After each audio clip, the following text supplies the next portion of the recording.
Hey, everybody, welcome back to the Cabral Concept. Excited to get into a brand new health case mystery here. I think this is our 8th or 9th health case, so I'm excited to be able to chat with Kristen today on her inflammation, her omega-3 test, look at those specific numbers and what we can do to potentially improve them.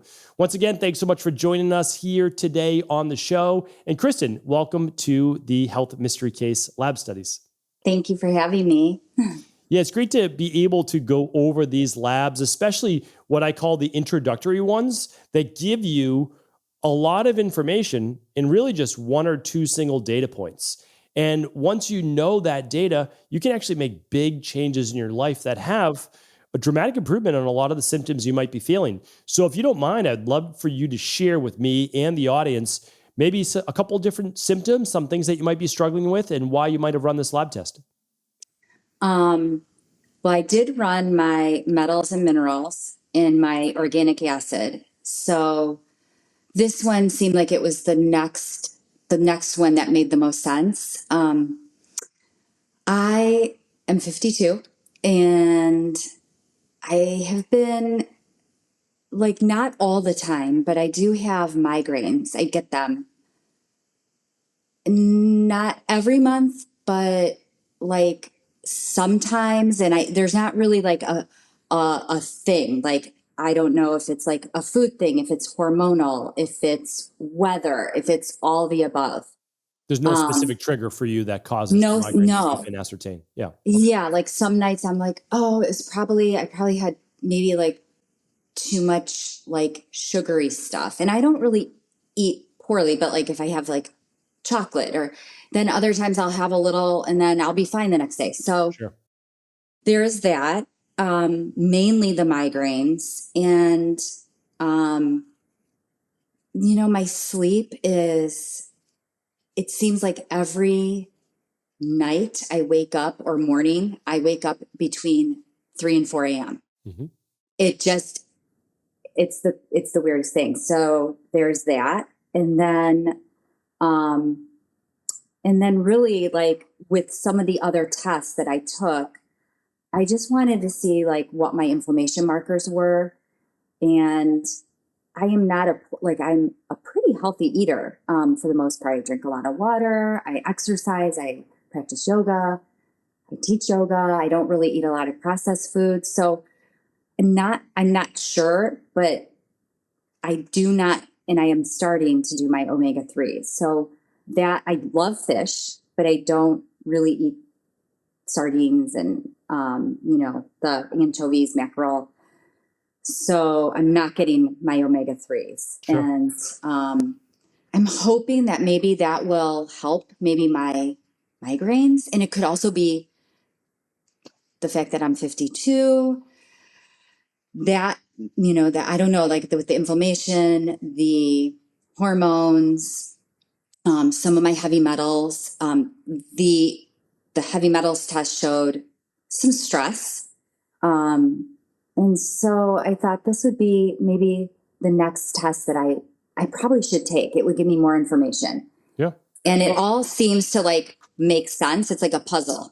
Yes. Like, so the more pieces of the puzzle you have, the easier it is to figure out, the picture that you're looking at. And that's the truth. And so I'm glad you did run this as your third test. I think it's a wise choice. I think running essentially what's called the starter kit, the vitamin tox test, which is the minerals and metals test, and then the Candida metabolic and vitamins test, which is that O test, that gives you all of your vitamin levels, all your mineral levels, your gut health, and your heavy metals. And so I would have run those first, truthfully as well. So I'm glad you're working on those. Now, the other piece to the puzzle can be inflammation. And so this test is specifically looking at that. So when I'm looking at your numbers right now, and we'll share this on the screen, your omega-6 to your omega-3 levels, ideally we want at a 3-to-1 ratio or less. And so that basically means the omega-6s are a 3 and the omega-3s are a 1. And anywhere around a 2-to-1 or 3-to-1 is completely healthy. And that means omega-6s, which are pro-inflammatory, and omega-3s, which are anti-inflammatory, are more balanced that way. And believe it or not, you actually do need a little bit more omega-6s than omega-3s for healthy cells. but that doesn't mean that we want a much higher ratio. So we say up to a 5-to-1 is good. It's not excellent, but it's good. And then above a 5-to-1 is not ideal. So your omega-6 to omega-3 is an 8.5. Now, I will share with you, if someone is not eating high omega-3 fish about 4 to 5 times a week, or supplementing with about 2 grams a day of omega-3s, a higher EPA formula, they usually show up around a 6.7 to like a 7.5. So you're right around there. It does mean that your diet is probably pretty good. It's just lower in omega-3s, meaning it doesn't mean that you're necessarily eating very unhealthy in terms of a lot of omega-6s, but it does mean that your diet is very low in omega-3s. And we actually know that because the second marker looks at arachidonic acid to EPA.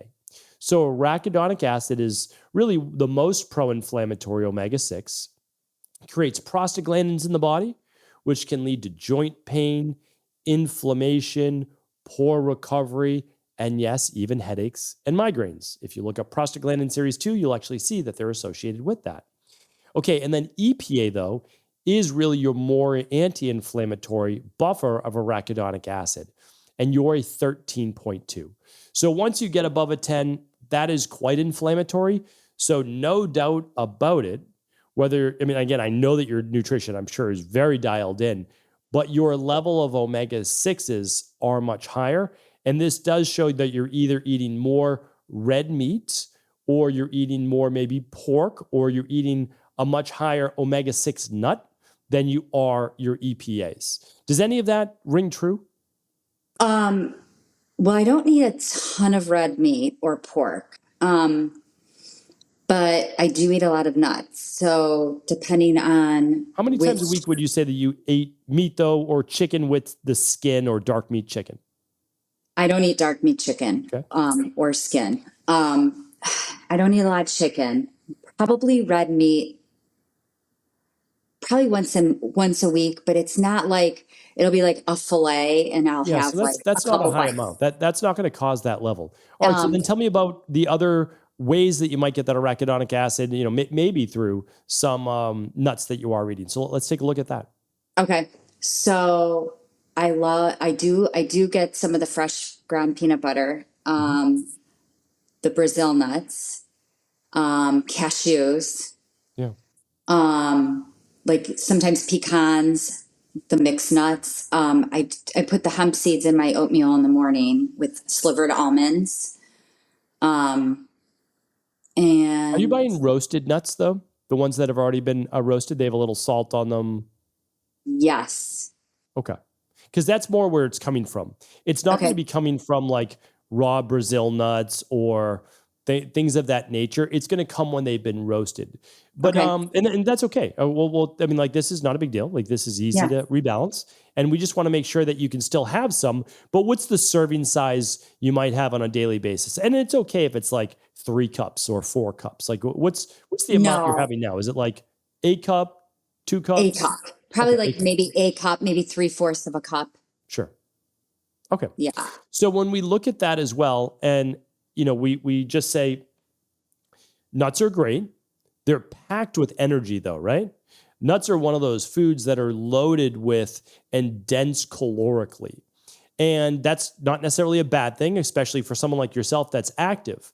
And so it's not necessarily a weight thing or an energy thing with the actual calories they contain, but in this case, it's simply an imbalance of the omega-6s they contain, especially when they're roasted, versus the anti-inflammatory omega-3s.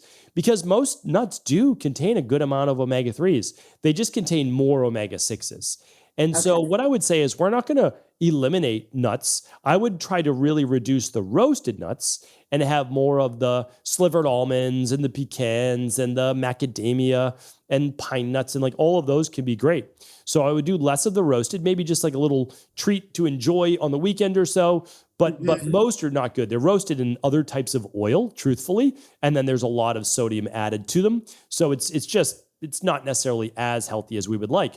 Now, the way that we can fix this though is that we can say, well, we're either going to do this through supplements or we're going to do it through fish, or we're going to do a combination of both. And people can decide really what works best for them. But I can tell you for sure that these levels aren't high enough that 2 grams a day is all you really need. The 13 is pushing it. It really is. But if you reduce the roasted nuts a little bit, then you don't really need to push it to 3 grams a day. So I'd recommend 2 grams a day of either the liquid or the soft gel daily omega-3 support. It's 2 soft gels or it's 1 teaspoon. And or you could eat the mackerel, sardines, wild salmon, wild trout, or anchovies. Now, you mentioned them earlier that you're not, I don't know if that you're such a big fan of those particular fish, but you tell me. I love salmon. I do love salmon. And I like trout. It's not something that I would probably eat a lot of, but on a salad or I probably would do the supplement for me. Yeah, what I would say is try to have them once or twice a week. Yep. It's a good source of protein. They're low mercury, and then still add in the supplement, and your levels will be great. And I would love you to do that for 6 to 8 weeks. Okay. And then see, you got to do it for, I guess, for 2 full months because you don't always get a migraine every month. It's about every month or maybe a little bit more. So, and then we just see if because the saturation rate is going to happen around 6 to 8 weeks. So then after that, do the migraines lessen in intensity or do they not occur as much? It's usually multifactorial, to be honest with you, meaning it's all about the rain barrel effect, right? So it's like people get a migraine because of stress, or they're going out and they had some red wine and some aged meat that is high in histamines and they're stressed and they've got a little bit of heavy metal. So it's like it all just adds up. And when you begin to empty that rain barrel, the body gets healthier and healthier. And of course, over time, then you go to 1 migraine every 3 to 4 months instead of every month. And then it becomes once a year. And then it's just an aberration if you do get one. And then it's done. Yeah. I have been, now that I think about it, there's a new juicery, the Green Farm Juicery that opened, and it's all very like clean, organic. But I love these raw, like nut, like kind of like they're a mix of like oats and peanuts and almonds and hemp and chia, and they're like in little balls. Yes. And I love them. I know what you're talking about. I know what they are. I'm not even against them. I'm really not. And I also get smoothies that are super clean, but they also have almond milk and like a little like the pea protein and strawberries, and then I have blueberries and spinach like several times a week. So well, the strawberries, the spinach we'll talk about in a second, but the strawberries, the pea protein are not going to raise these levels. So those are going to be totally fine. But I would actually just make sure too that we're not dramatically raising your oxalate levels.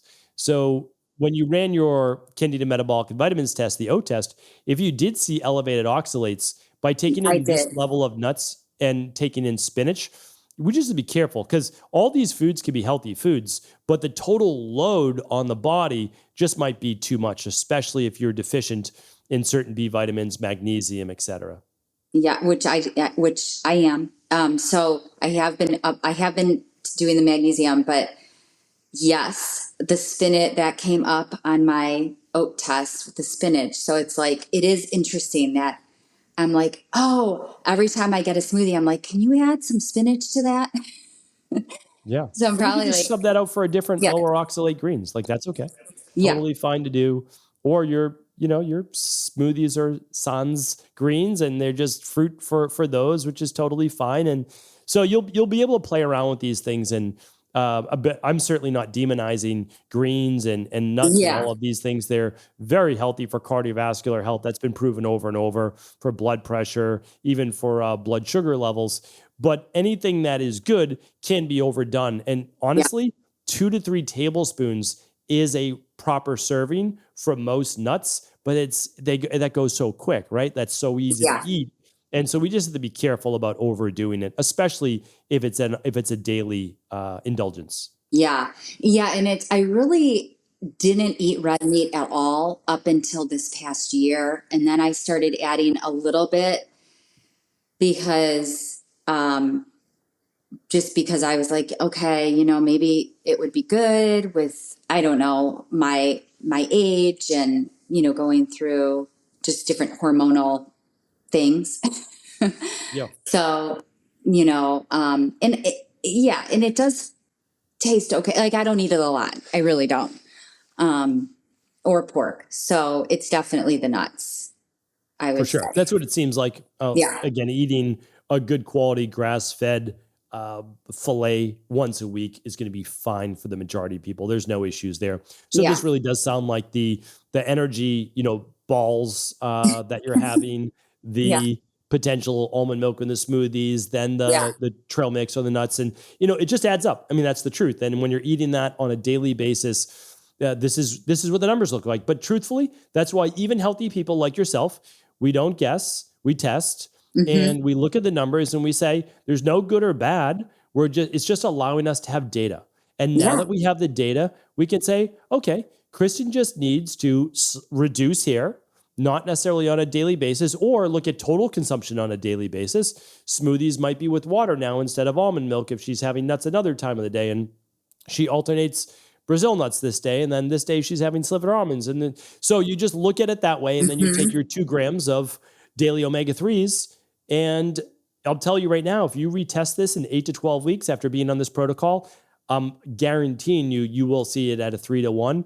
And that's exactly what we want. Now, if you see a 3 to 1 on omega 6 to omega 3, but your AA to EPA is still like a 5 or a 6, it does mean that there is just still too much arachidonic acid in the diet. I don't think you'll see that, but if there is, you'll know why. And that actually affects hormones, inflammation, circulation, and potentially migraines. And so we will just want to reduce it for you because it's not properly being removed from the body. Yeah, it is interesting. I definitely will do that. And I will definitely retest because that'll be interesting to Yeah, and see. we'll do a snapshot on people following us, at least on social. We'll be able to show that. That'll be great. Definitely tag us, let us know. Are there any other questions that we can help answer for today?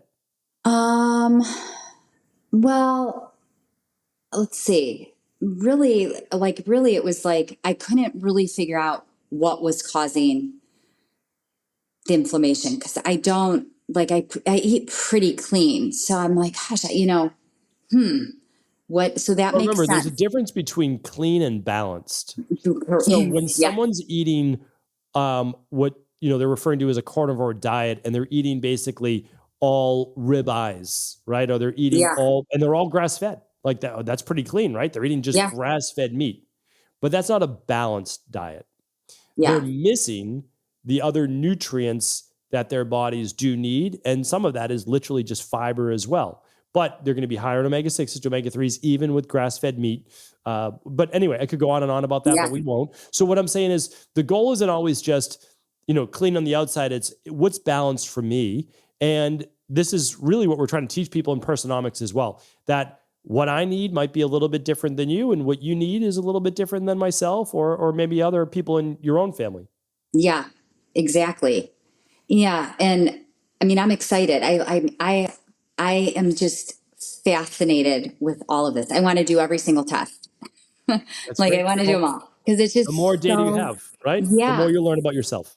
Yes, it's just it's so interesting. And um so like with the inflammation, so I'll do the omega 3s for sure, the supplements, cut back on the nuts, and You'll feel an immediate change within 3 weeks as well. It's going I'm to hit excited at about a that. blood level just a little bit longer, but you'll feel an immediate change within weeks, which will be great. That'll be great. And Just those two things, by the way. Add 2 soft gels a day or one okay, teaspoon of the omega 3, and then okay, just reduce mainly the roasted nuts and okay. the just total consumption of nuts in general to try to get it to 3 teaspoons, 3 tablespoons a day. I know it's not a lot, but let's just do it as an experiment, and then we can start to add a little bit more back in as able. Yeah, I definitely will do that. I'm excited for that because the headaches when I do get them, they, as you know, like migraines are just they're awful, Very and debilitating. Yes. they really are, and that really makes sense. Are there any other like now on my heavy metal, my minerals, and I know we're not talking about that one, but one thing that we talked about with the coach was to increase a little bit of my sodium, like, the natural Gatorade in the morning, Mhm. maybe in the afternoon. Does that, is that okay to do, as well as, trying to get the inflammation down, to do a little bit of the natural? If so, based on your integrative health practitioner level 2 or level 3 or equal life coach, they're going to give you all of those recommendations. They Okay. are literally experts. Mm-hmm. And what I would say though is keeping in mind that every single test you get back in balance, it leads you then one step closer to understanding what was the underlying root cause or what was not. So no matter what I'm saying is this omega-3 inflammation test, whether this is the cause or not of the migraines, it still needs to be fixed because it can Mm-hmm. lead to cardiovascular issues, Yep. brain-based issues, many other things. And again, it's a simple fix. But if it's not the thing that fixed the migraines, that's okay. Because as you're running these tests, you've got heavy metals, you've got Mm-hmm. imbalance in electrolytes. If you have hormonal imbalances, we're just doing process of elimination. And that is Yep. why we're always able to find the underlying root cause. But as I shared earlier, it's usually multifactorial. So the rain barrel begins to fill with a little bit wrong in all these different areas. We fix them all, not perfect, 80%, 90%, that's all you need to be. And then eventually all these chronic based health conditions and symptoms go away. And it Yeah. won't be any different for you, for sure. Well, and I love this test because it is so simple, not like so simple to read. Like, it's Yes. pretty, it's not super complicated. And there's like pretty much like one supplement that can make such a big difference. So I am very excited to give this a shot and see how I feel. And That's then, great. yeah, I Thank you, am. Kristen. Well, we appreciate you. As I always say, being brave, sharing your test results, sharing your story, your symptoms. Of course, we wish you, your family, all the best. If anyone wants to get their inflammation test, you can get it literally at half off for first-time clients at stephencabral.com/inflammation-test. And if you've run a lab test with Equalife, you'd like to have your lab read live on a show, you can apply at stephencabral.com/lab read. Maybe you will be next on our health mysteries based show. Kristen, once again, thank you so much for being on the show. We Thank appreciate it. you. Thank you very much.